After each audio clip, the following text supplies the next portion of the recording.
Hi, my name is Hannah Lejeune, and this is going to be my fantasy book talk. So, fantasy is actually a genre that I've always really been able to connect to. All during high school and even now, you can pretty much always find me with a book. I actually read every night before I go to sleep. I cannot go to sleep if I don't read.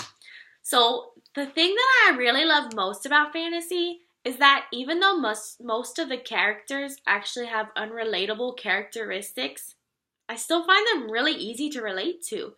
Mostly because of the struggle that they're going through with finding out who they are and what they have to do in life. You know, I typically relate to that. I don't know. I find myself in those characters.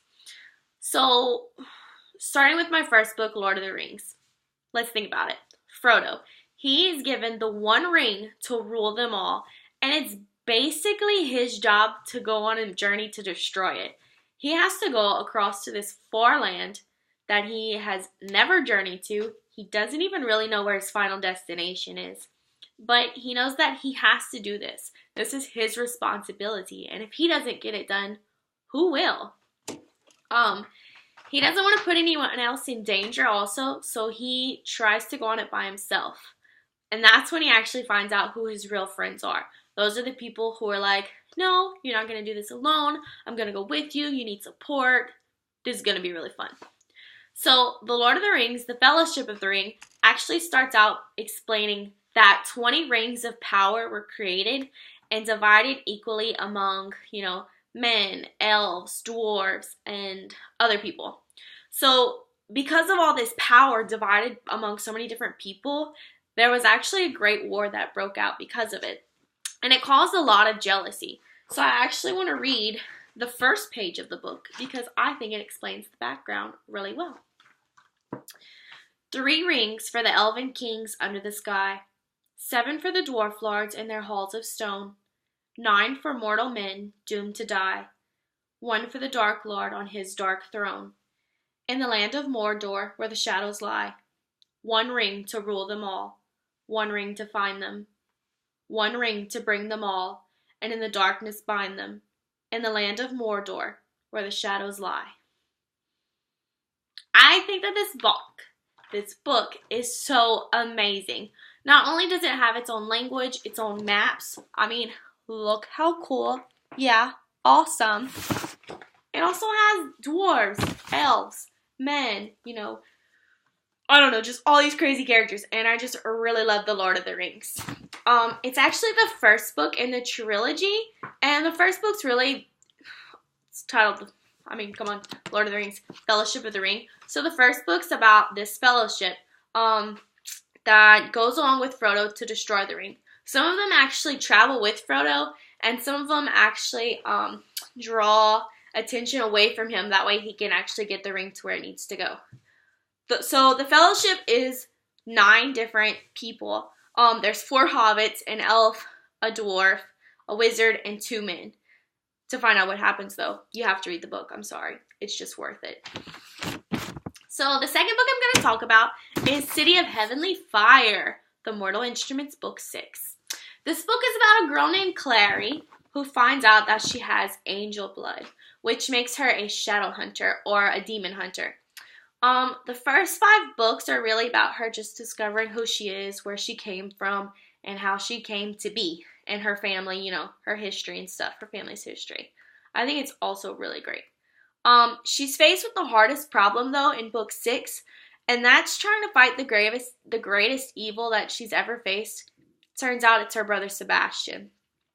The only way to even have a chance of defeating him is to actually go into,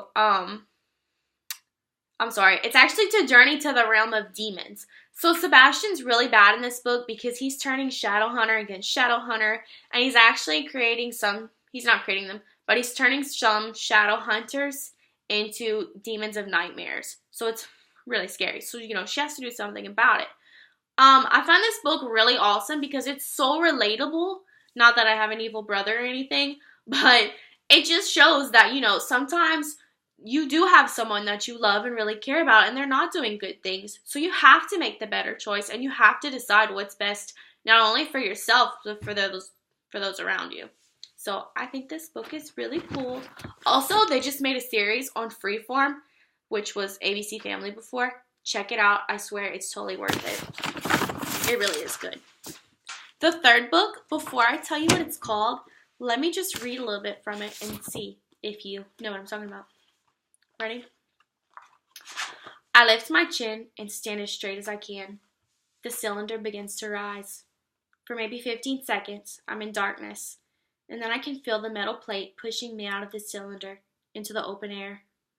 For a moment, my eyes are dazzled by the bright sunlight, and I'm conscious only of a strong wind with the hopeful smell of pine trees. Then I hear the legendary announcer as his voice booms all around me. Ladies and gentlemen, let the 74th Hunger Games begin. Can you guess what it is? Ta-da! The Hunger Games by Suzanne Collins. So I know what you're thinking. Oh my god, this book is so overrated. I wish they would just stop talking about it. But really, it's a great book. I mean, it's about a girl named Katniss who basically, she takes the place of her sister in a game that fights to the death. Only one person survives. She doesn't have a very good chance of that going in, and she knows that. But she loves her sister so much that she volunteers as tribute. Come on now. I love my sister. I don't know if she'd do that for me. I know she would really want to. She probably would, let's be honest. But that's just so great. Like, that shows how much loyalty and love and courage that Katniss really has, not to mention bravery. Oh my gosh, she is so brave. But this is such an amazing book. It really tells a great story.